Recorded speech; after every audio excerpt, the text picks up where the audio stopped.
et bien toi, tu vas justement adopter cette stratégie un peu plus maligne de faire un peu le concon de service, le naïf en gros. C'est faire l'étonner à chaque fois que tu entends une nouvelle. Faire croire aux gens que tu es toujours le dernier averti de tout, en fait. Celui qui est un peu à côté de la plaque. Salut les petits potes, c'est Charles et ça commence. Aujourd'hui, comment savoir garder un secret? Alors, ma première astuce, ça va être de ne pas chercher à estimer un secret, la valeur d'un secret. La valeur d'un secret, elle se trouve pas seulement dans la nature du sujet en lui-même, mais dans la relation aussi qu'entretient la personne qui te l'a confié avec le sujet. Je m'explique.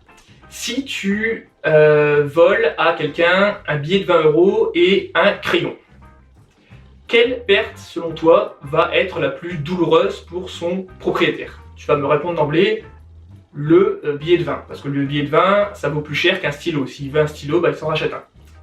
Sauf que si je te dis que ce stylo a appartenu à son grand-père et que le grand-père l'a légué juste avant de mourir dans ses derniers instants, et donc qu'il y a une valeur sentimentale sur ce stylo, forcément ça change la donne.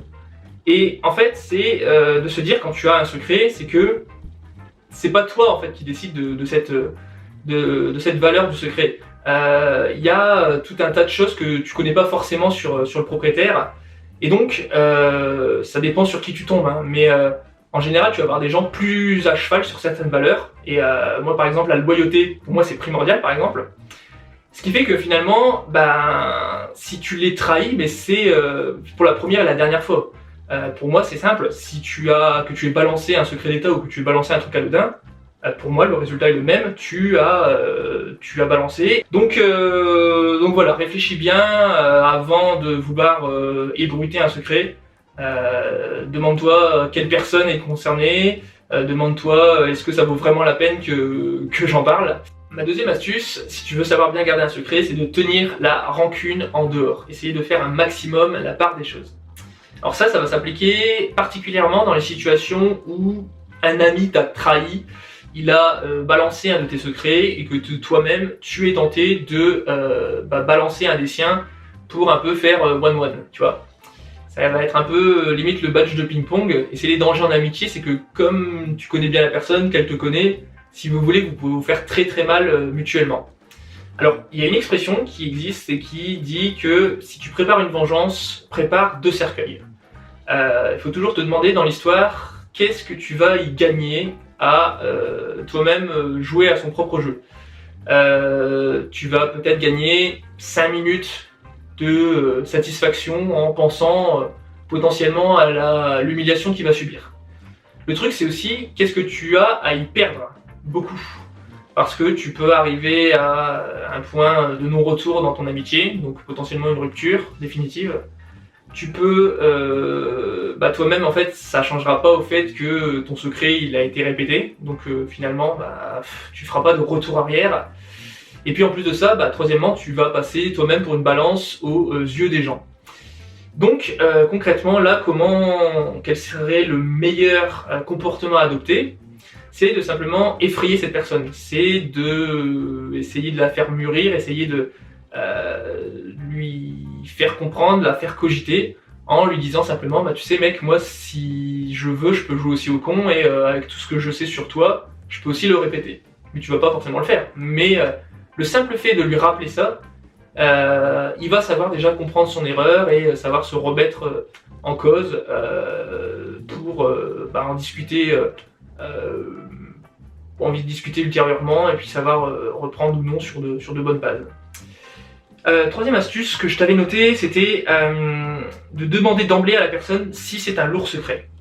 Il y a des fois, on est tous humains et il y a des choses qui sont très très lourdes et à garder pour une seule personne, c'est quasiment impossible parce que ça peut être très grave.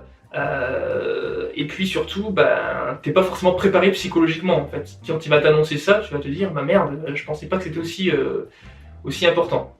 Donc ce que je te recommande à faire, c'est déjà de voir avec cette personne en elle-même, si tu sens que tu vas craquer, c'est de lui demander déjà est-ce que je peux avoir un avis extérieur sur la situation. Parce que bon, le but quand c'est comme ça, quand on te confie un secret, en tout cas c'est parce que cette personne a confiance et que l'idée c'est qu'elle a plus de ressources vraiment en elle pour y faire face, et justement elle a besoin d'aide pour que vous réfléchissiez ensemble à comment trouver une solution à ce problème.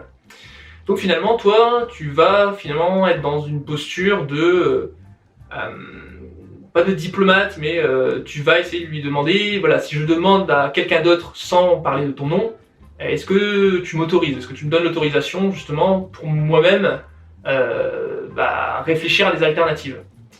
Après, il peut dire oui, il peut dire non, mais c'est déjà une bonne base pour garder ce secret.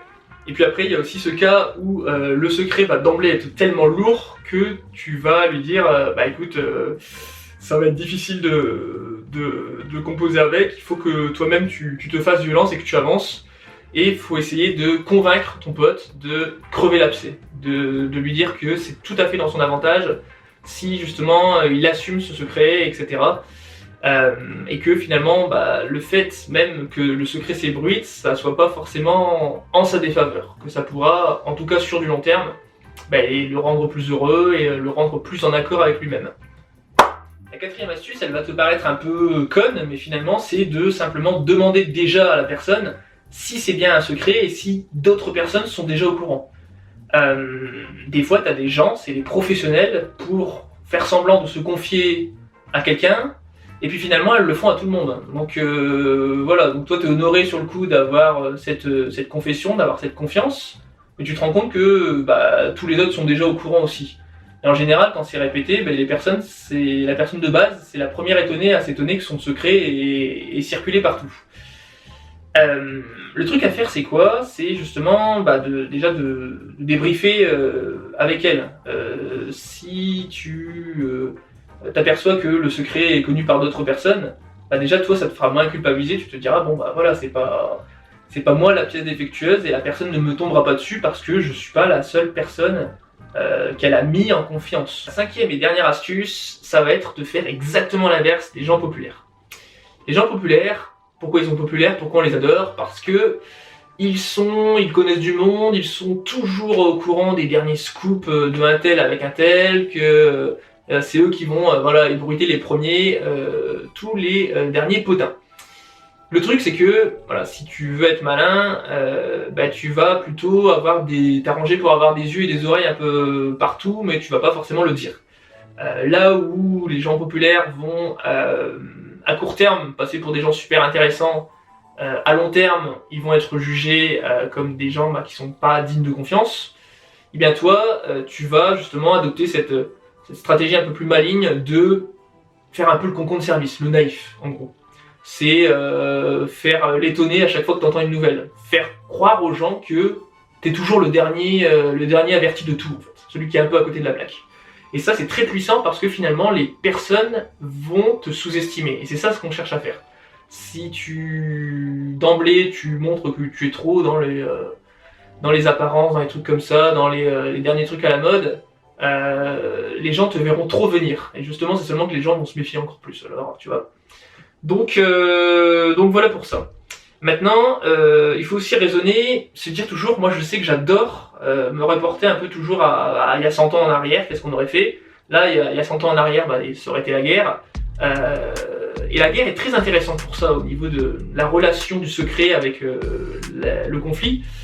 C'est que, en fait, pendant les conflits, pendant les guerres, les personnalités de tout le monde changent. T'as beau avoir des gens qui se donnent des grandes valeurs, tu peux jamais savoir ce qu'ils vont faire vraiment quand le pire de pire il arrive. C'est pour ça que tu as toujours des actes de bravoure qui viennent de nulle part, venant de personnes qu'on n'aurait jamais pensé, et puis d'autres personnes en temps de guerre qui finalement qui vont être très décevantes. Donc finalement c'est aussi de te dire, voilà, je me fixe un camp, et le fait d'avoir ce secret, c'est déjà choisir mon camp. C'est me dire, est-ce qu'on peut vraiment compter sur moi? Voilà pour ces astuces. J'espère que ça t'a plu. Si tu as kiffé la vidéo, n'hésite pas à me laisser un pouce de soutien, n'hésite pas à t'abonner, n'hésite pas à activer la cloche pour les prochaines vidéos. Et quant à moi, je te retrouve très bientôt et je te dis prends soin de toi. Allez, salut.